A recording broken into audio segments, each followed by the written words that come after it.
Pulso económico del lunes, que hoy vamos a comenzar como es tradicional echando una vista atrás a ver cómo le ha ido al IBEX 35 a nuestra bolsa. Hoy con caídas del 0,71%, el índice general 11.841 puntos,1 y algunos valores, bueno, pues no han ido mal, pero tampoco hay que, en fin, no, los avances son muy pingües.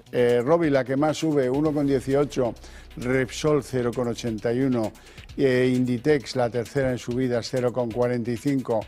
En el lado de del rojo, donde predominan las manos vendedoras, la que peor ha tenido hoy su trayectoria en bolsa es SACIR, que cae 5,24. En segundo lugar, Solaria, cae 3,41. Y Merlin Properties se deja en la sesión 2,65. Y a continuación les voy a adelantar a modo de titulares lo que a mí me parece que va a ser lo mollar de la tertulia de análisis económico que mantenemos aquí cada tarde con los mejores expertos para que a ustedes no se les escape un detalle. Bueno, en nuestra tertulia de análisis económico hoy vamos a tratar de lo que parece que está moviéndose en torno a la OPA de moda, a la del BBVA sobre Sabadell. Hoy uno de los mayores accionistas de BBVA parece que vende su participación precisamente por la OPA hostil que pretende el BBVA sobre Sabadell. Se trata de GQG Partners, que tenía pues cerca del 3% del BBVA y que ha decidido vender, mientras la brecha en bolsa entre BBVA y Sabadell pues se incrementa. Y también hablaremos de Repsol. Repsol anuncia inversiones de hidrógeno en Portugal y muchos relacionan ese anuncio con que pues se vaya a llevar el grueso de sus inversiones a Portugal como respuesta al Gobierno de España, que ha pasado a considerar el impuesto provisional a las energéticas en impuesto definitivo a las energéticas. Y como ya había anunciado el consejero delegado de Repsol, eso iba a ser determinante para que Repsol optara por un país o por otro. Bien, vamos con las presentaciones de nuestros invitados. Don Joaquín Robles, analista financiero, muy buenas tardes. ¿Qué tal? Muy buenas tardes. ¿Todo bien, Joaquín? Todo bien, gracias. Me alegra muchísimo. Miguel Ángel Cicuéndez, ¿todo bien? Todo perfecto. Don Miguel Ángel es vicepresidente de ASEAFI, consejero de Eurohispano, Opciones SICAP. Bueno, vamos ya entonces a ver qué os ha parecido la bolsa en el día de hoy. El IBEX ha retrocedido precisamente en vísperas de lo que llamamos el calendario de presentación de resultados y hoy claramente lastrado por las caídas de SACIR y también de Bankinter.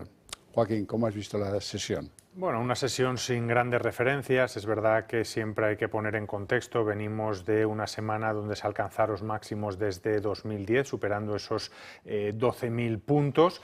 Y bueno, quizá los inversores pendientes, ¿no?, de lo que viene a continuación, sobre todo en términos de resultados empresariales. Esta semana inaugura el calendario Bankinter en España y será la próxima semana cuando empiece a coger mayor forma y sobre todo con la presentación de los 7 magníficos. Y luego, bueno, pues también tener en cuenta que macro no va a haber tanta. Es verdad que hay algo de PMI de manufacturas a final de semana, petición por subsidio por desempleo en Estados Unidos, pero bueno, pues quizá también pendientes de cómo puede ser los próximos movimientos de los bancos centrales. Así que bueno, semana sin grandes acontecimientos de momento y esperando a las próximas.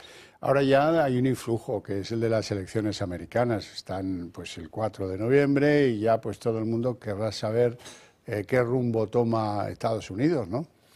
Sí, desde luego, y es un poco lo que se espera, ¿no?, el ver qué va a pasar. Es verdad que tenemos además elecciones en Estados Unidos y al día siguiente decisión de la Reserva Federal. Ahora mismo las encuestas siguen muy igualadas. Es verdad que parece que poco a poco ese entusiasmo que había al principio por Kamala Harris, que parecía que se le daba hasta una ventaja, ¿no?, en algunos medios de comunicación de hasta 10 puntos, poco a poco se va desinflando y eso es lo que quizás puede generar una mayor volatilidad, ¿no?, el hecho de que lleguemos a unas elecciones con los dos candidatos tan igualados y luego quizá que el mercado no ha descontado, ¿no?, en materia económica, bueno, pues cómo puede influir, ¿no?, en este sentido los resultados electorales al rumbo económico. Yo creo que en cierto sentido el inversor sigue viendo el vaso medio lleno y sigue pensando que independientemente quién gane, bueno, pues la economía va a seguir funcionando.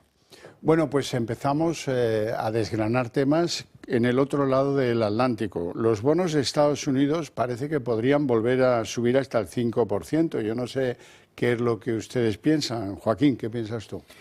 Yo creo que es muy difícil, ¿no? Porque por un lado tenemos que la economía está creciendo, por otro lado tenemos que la inflación poco a poco continúa desacelerando, eso nos indica que probablemente la Reserva Federal siga recortando los tipos de interés y si seguimos viendo recortes en los tipos de interés es muy difícil que la deuda vuelva a repuntar, podría hacerlo en el caso de que el endeudamiento se dispare, vuelva a haber discusiones sobre el techo de deuda o haya algún conflicto geopolítico que pueda provocar, ¿no?, ese repunte, pero bueno, aunque haya economistas que sí que es verdad que puedan pensar eso, yo creo que va a ser complicado y lo suyo va a ser que poco a poco vaya cayendo, de hecho. Cicuéndez, ¿qué opinas tú? Pues efectivamente debería ser así, pero lo que estamos viendo es que están repuntando las rentabilidades, tanto en el bono americano como en el bono alemán, el bono español, todos están repuntando. Y esto normalmente no suele ser bueno para la bolsa, razón por la cual estamos viendo la corrección, entre otras cosas, en los mercados. Y también es cierto que este viernes hemos tenido vencimiento de opciones y futuros, y normalmente después del vencimiento, tras tener un vencimiento bastante alcista, pues es normal que asistamos a una corrección en lo que son las bolsas y que asistamos a, bueno, este repunte exagerado, porque pensábamos que el bono americano se fuera al 4% en rentabilidad era una exageración y ahora, si no me equivoco, pues por decirlo en tiempo real, estamos en el 4,18. Es una barbaridad para la bajada de tipos que... Y subiendo. Y subiendo, sí, porque venía del 4. Bueno, estamos ya en territorio español, vamos a ver la OPA de moda porque hay circunstancias que hay que meter en la ecuación aunque sea a golpes, ¿verdad? Una de ellas es que por razón de esa OPA hostil planteada por el BBVA, pues uno de sus accionistas de referencia, que tiene un 3% de BBVA, GQC, ha decidido pues que vende, que se marcha. Y mientras tanto la brecha en bolsa entre los dos bancos se va incrementando. Bueno, llama la atención, ¿no? Pero es verdad que este fondo, bueno, pues puede haber tomado la decisión en base a muchos criterios. El primero de ellos es que las acciones de BBVA están en máximos prácticamente de 2008-2009, por lo que también se puede deber a una recogida de beneficios y viendo sobre todo el panorama que viene a continuación, con la incertidumbre acerca de esta operación, que no sabes cuál va a ser el nivel de aceptación, porque realmente lo que quiere BBVA es integrar, o es el objetivo final, integrar Sabadell, no tener el control, ¿no?, sino hacer una entidad conjunta. Luego, el nivel de aceptación no sabes cuál va a ser, tampoco sabes si finalmente te lo va a aprobar el gobierno, luego el resultado de esa integración, porque va a llevar a cabo una ampliación de capital de 10.000 millones. Entonces, bueno, quizás se prefiere vender, mantenerse a la expectativa y lo que está haciendo también es rotar. Es un fondo que invierte sobre todo en valores bancarios y está aumentando su posición, por ejemplo, en Commerzbank. Cicuéndez. Bueno, pues la verdad es que, como vengo diciendo desde hace ya unos cuantos meses, tanto BBVA como Sabadell están ahí en un lateral bajista. La verdad es que no sé si estos inversores estaban previamente, pero se han salido ahora tras una corrección relevante en BBV, pero bueno, oye, siempre es bueno, seguro que con beneficios, porque está en una zona pues bastante alta con respecto a lo que ha estado previamente, con lo cual, bueno, pues parece normal que si tiene incertidumbre entre este movimiento, pues que se salgan. Bueno, hablemos de Talgo, porque después de la OPA fallida de Magyar Wagon, la compañía húngara, después de intentos para ver si la Caixa concitaba una mayoría para controlar Talgo, después de intentos invitando a Škoda a entrar en el capital de Talgo, al final pues han ido bajando escalones y ahora están intentando que Sidenor, la empresa vasca Sidenor, pues haga una OPA a la gente, a los accionistas de Talgo. Por cierto, que ofrecen bastante menos dinero del que ofrecían los húngaros, y acaben montando una nueva Renfe patrocinada, protegida, quizás invertida, no lo sé, por el gobierno vasco y por el gobierno español, que ven con muy buenos ojos que venga alguien a solucionar el problema. Claro, aquí el problema de Talgo es una compañía que realmente durante los últimos trimestres ha ido creciendo sus beneficios y se encuentra en una situación buena en el sentido de que su cartera de pedidos está en récord históricos. ¿Cuál es el problema? La capacidad no está siendo capaz de, de controlar, ¿no?, esa demanda, y de hecho puede tener un problema, porque claro, si no entrega determinados trenes en fecha, pues puede tener multas y eso le puede ir contra su cuenta de resultados. O sea, que necesita de algún socio, ya sea alguien que le compre o alguien que se alíe con él para aumentar su capacidad y dar respuesta a toda esta demanda. Y el problema ahora es que has creado una necesidad y hay empresas que también van a querer aprovecharse, porque lo que se especulaba con la oferta de esta compañía es que estaba muy lejos de la húngara de hace apenas un año, ¿no? Entonces, pues menos de 5 contra 9. Exactamente. Entonces veremos qué es lo que pasa, porque tampoco tenía el interés a lo mejor de hacer una OPA, sino de solo entrar en el accionariado comprando un 30%, así que ya veremos. Esto es tratar de pescar, ¿no?, en aguas revueltas. El mercado lo que ha hecho es que hoy ha corregido. Tras un rebote la semana pasada, bueno, que ya se podrían anticipar estas noticias, con lo cual, bueno, pues desde luego los inversores que estaban hace unos años no estarán nada contentos. Ya, sí, sí. Bueno, hablemos de Repsol, porque parece que a Repsol no le gusta nada, a nadie le gusta eso de las empresas energéticas, que le consideren un impuesto que iba a ser temporal definitivo, pues parece que es el mecanismo que hace que en Repsol empiecen a ver con buenos ojos llevarse inversiones a, por ejemplo, a Portugal. Sí, ya venía advirtiendo de esta circunstancia durante los últimos meses. Es verdad que lo que hace llevándose a Portugal un proyecto es simbólico, porque es un proyecto de 15 millones, pero es verdad que el nuevo plan estratégico de 2024 a 2027 contempla entre 3.000 y 4.000 millones de inversiones, por lo que podría empezar a ser cada vez más, porque hay que tener en cuenta que entre el año pasado y este va a pagar aproximadamente 780 millones de este impuesto extraordinario, que parecía que iba a ser temporal y que puede venir a quedarse en el tiempo. Y también hay que tener en cuenta que la compañía Repsol ha perdido desde los máximos de este mes de marzo más de un 30%. Los precios del petróleo ya están muy lejos de esos 100 dólares por barril y obviamente pues los márgenes de beneficio cada vez se estrechan más y bueno, todas estas circunstancias pesan. Pues a mí no me extraña nada que Repsol esté pensando en hacer lo que va a hacer, porque a nadie le gusta que le pongan unos impuestos no esperados, que iban a ser temporales y ahora parece que se van a mantener en el tiempo, y es uno de los valores que a mí me gusta para entrar y que de hecho lo estamos vigilando para cuando creamos que es el momento oportuno. Vamos a ver si estas correcciones van un poquito a más, poder entrar y comprarlo. Bueno, déjenme hablar de las empresas que inauguran la temporada de resultados y les voy a preguntar por qué expectativas creen que van a tener Enagás, Iberdrola o Bankinter.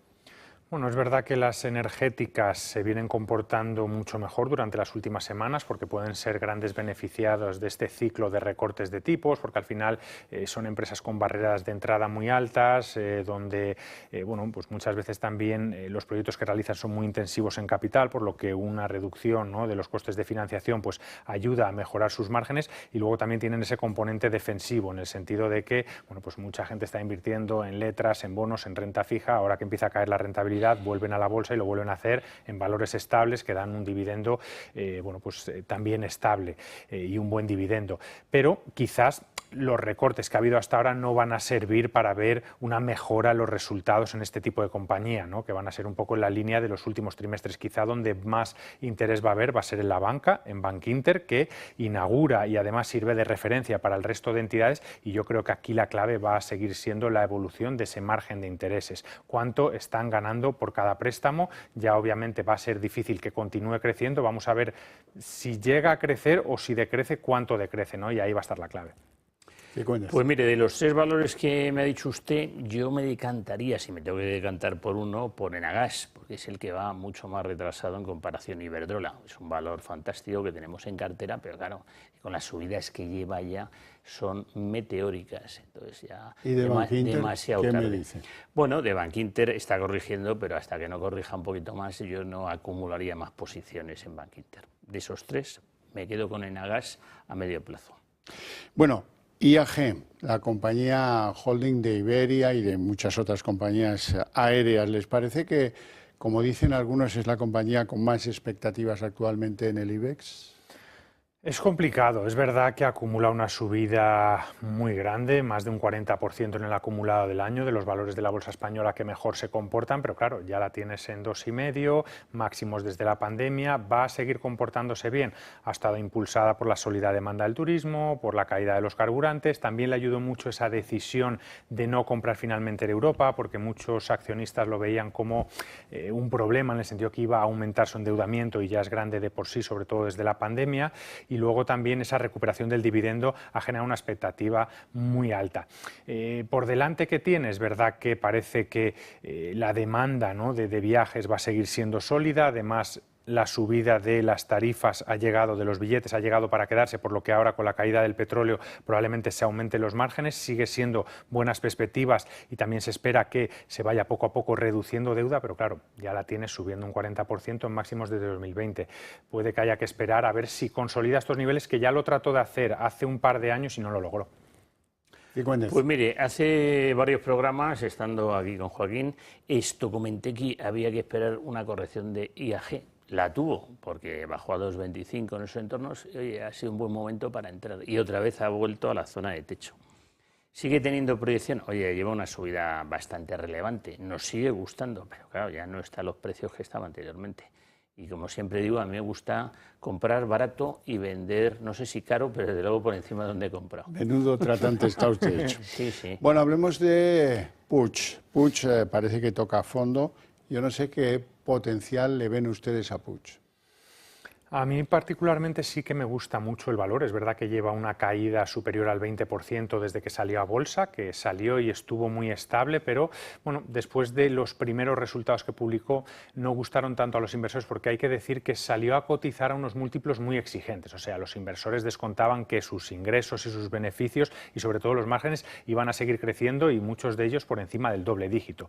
No fue así en esa presentación de resultados y a partir de ahí empezó a corregir. Esa corrección se ha visto agudizada durante las últimas semanas por la evolución de China, que no está recuperándose como, bueno, pues como se esperaba. Ya vimos la semana pasada el dato de PIB que volvió a estar por debajo del 5%, pero bueno, yo pienso que es una compañía que se está comportando bien, está bien gestionada, es una compañía familiar, además está dentro del sector del lujo, pero dentro de las fragancias, ¿no?, que bueno, pues quizás se comporta mejor que a lo mejor otros productos mucho más caros, y yo creo que esta corrección es una buena oportunidad de entrada de cara a medio plazo.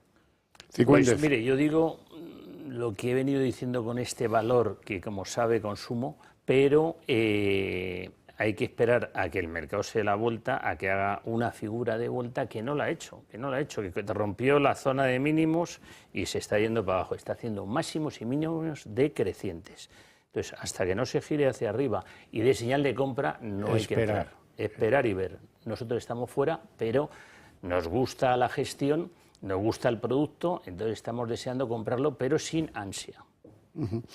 Bueno, hoy sorpresa, porque el Euribor ha caído a mínimos de hace 2 años y parece que eso puede ser un alivio para los hipotecados, para aquellos que tengan que renovar su plazo de tipo de interés sobre sus hipotecas. La verdad es que es una buena noticia y pues ese es el resbalón que muchos esperaban.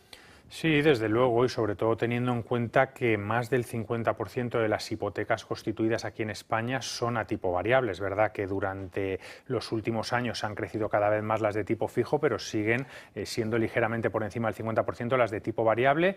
Esto va a suponer a las personas, ¿no?, que tengan un préstamo a tipo variable y que les toque revisión, una reducción de la cuota, y bueno, y se espera que siga cayendo. Es verdad que en este tipo de indicadores, a diferencia, como comentábamos al principio del programa, de la deuda a 10 años norteamericana, sí que se está descontando que van a continuar los recortes de tipos, no solo durante este año, sino también durante el primer tramo de 2025 y que van a acabar en ese entorno del 2 al 2,5% de cara a finales del año que viene. Y obviamente es una buena noticia para la gente que tenga un préstamo tipo variable y la gente que también quiera comprar una casa, porque hay que recordar que a pesar de que ya está muy tensionado de por sí el mercado inmobiliario español, hay mucha gente que ha estado esperando a que caigan los tipos de interés de los préstamos hipotecarios para volver a lanzarse a la compra. Así que veremos cómo responde. Pues fíjese, el Euribor en mínimos y ahora mismo los bonos subiendo la rentabilidad, pero claro, los bonos en rabioso corto plazo y aquí el Euribor, pues digamos que la tendencia es la que hay, que es una tendencia bajista, con lo cual, pues oye, nos tenemos que alegrar. Aquí lo que hace falta es que se construyan más casas para que la gente joven pueda utilizar el Euribor endeudándose. Pero bueno, dicho esto... Cifuentes, me tienes que contar qué ha pasado con SACIR, que bueno, cae pues más de 5. Vamos a ver, con SACIR, es que SACIR no ha parado de subir en los últimos años. Sí, que venía de mucho más alto y todo lo demás, y nos vamos a todo su historial. Entonces es normal que tenga una corrección, pero vamos, que yo no me asustaría de ninguna manera. Bueno, hablemos... Sí, todavía no es momento de entrar para el que esté fuera. Está claro, está claro. Nos vamos a China, porque ha habido allí, también pasan cosas, ha habido un recorte de tipos de interés, 25 puntos básicos, pero ¿qué harán los chinos? ¿Seguirán también deslizándose por el tobogán? Pues parece que sí, es verdad que hace ya varias semanas que se anunciaron esos estímulos sin precedentes, la bolsa llegó a subir más de un 30% y poco a poco está deshinchándose otra vez. De hecho, hoy ha anunciado este recorte de tipos en una de las tasas y pues, prácticamente la bolsa ni se ha inmutado.